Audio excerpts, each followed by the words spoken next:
প্রিয় দর্শক, আসসালামু আলাইকুম। সুপ্রিয় দর্শক, একজন প্রশ্ন করেছেন যে শাওয়াল মাসে বিয়ে করা সুন্নত, আবার অনেকে মুস্তাহাব বলেন। এই বিষয়টি কতটুকু সঠিক? ইসলামী শরীয়তে এ বিষয়ে কোনো নির্দেশনা আছে কি? যদি বিস্তারিত জানাতেন তাহলে অনেক উপকার হতো। তো ধন্যবাদ প্রিয়দিনী ভাই, আপনি গুরুত্বপূর্ণ প্রশ্ন করেছেন। তো দেখুন, সেই বিষয় সম্পর্কে বলা যায়, শাওয়াল একটি মর্যাদাপূর্ণ মাস। কুরআনে বর্ণিত 4 সম্মানিত মাসের একটি। তবে শাওয়াল মাসে বিয়ে করা সুন্নত বা মুস্তাহাব হিসাবে যে কথাটি প্রচলিত আছে সেটির কোনো ভিত্তি নেই। এই মাসে বিয়ে করলে আলাদা কোনো ফজিলত মর্যাদার কথা কুরআন হাদিসে বর্ণিত হয়নি। মহানবী সাল্লাল্লাহু আলাইহি সাল্লামের বিয়েগুলো বছরের বিভিন্ন মাসে হয়েছে, সুতরাং বিয়ের ক্ষেত্রে শাওয়ালের বিশেষ কোনো ফজিলত নেই। তবে শাওয়াল মাসে বিয়ে করা যাবে না এমন ধারণা জাহিলিয়ার যুগে কুসংস্কারের একটি। ইসলামের নির্দিষ্ট কোনো মাস, দিন বা সময়ে বিয়ে করার কথা আসেনি, তাই বছরের যে কোনো সময় বিয়ে করলেই সুন্নতসম্মত।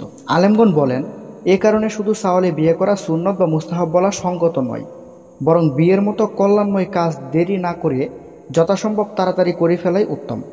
শুভ অশুভ দিন দেখে বিয়ের তারিখ নির্ধারণ করা ইসলামী বিশ্বাসের সঙ্গে সঙ্গতিপূর্ণ নয়। এই রীতি সম্পূর্ণ অজ্ঞাতপূর্ণ বিশ্বাস। জাহিলি যুগের মানুষের বিশ্বাস ছিল শাওয়াল মাসে বিয়ে শাদী করা অশুভ ও অকল্যাণকর। এ কথার জবাব দিতে হযরত আয়েশা রাদিয়াল্লাহু আনহা বলেছেন, রাসূল সাল্লাল্লাহু আলাইহি সাল্লাম আমাকে শাওয়াল মাসেই বিয়ে করেছেন, শাওয়াল মাসেই বাসর করেছেন। তার অনুগ্রহ লাভে আমার চেয়ে ভাগ্যবান স্ত্রী আর কি আছে। এই হাদিস থেকে অনেকে ধারণা করেন শাওয়াল মাসে বিয়ে করা সুন্নত, তবে এটি সঠিক নয়, বরং জাহিলি যুগের কুপথা বন্দেই আয়েশা এই কথা বলেছেন। শাওয়াল মাসে বিয়ে করা যদি মুস্তাহাব হতো, তাহলে মহানবী সাল্লাল্লাহু আলাইহি সাল্লাম এ মাসেই বিয়ে করতেন এবং উম্মতদেরকেও এ মাসে বিয়ে করতে উৎসাহিত করতেন। সাহাবীগণ এ মাসে বিয়ে করার চেষ্টা করতেন, কিন্তু হাদিসে কিতাবগুলোতে এমন কোনো কথা পাওয়া যায়নি। এ বিষয়ে ইমাম শাওকানি রহমতুল্লাহ আলাই বলেন, এটি শরীয়তের বিধান, যার পক্ষে দলিল নেই। মহানবী সাল্লাল্লাহু আলাইহি সাল্লাম বিভিন্ন সময়ে বিয়ে করেছেন, তিনি বিশেষ কোনো সময় অনুসন্ধান করেননি। শাওয়াল মাসে রাসূল সাল্লাল্লাহু আলাইহি সাল্লামের সঙ্গে হযরত আয়েশা রাদিয়াল্লাহু আনহার বিয়ে হওয়ার কারণেই যদি এই মাস বিয়ে করাকে মুস্তাহাব বলতে হয়, তাহলে তিনি অন্য যত মাসে বিয়ে বাসর করেছেন সেগুলোকে সুন্নত বা মুস্তাহাব বলতে হবে। তবে এমনটি কেউ বলেননি।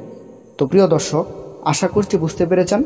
ভিডিওটি ভালো লাগলে অবশ্যই একটি লাইক করবেন এবং আমাদের চ্যানেলে নতুন হয়ে থাকলে সাবস্ক্রাইব করবেন। আসসালামু আলাইকুম, আল্লাহ হাফেজ।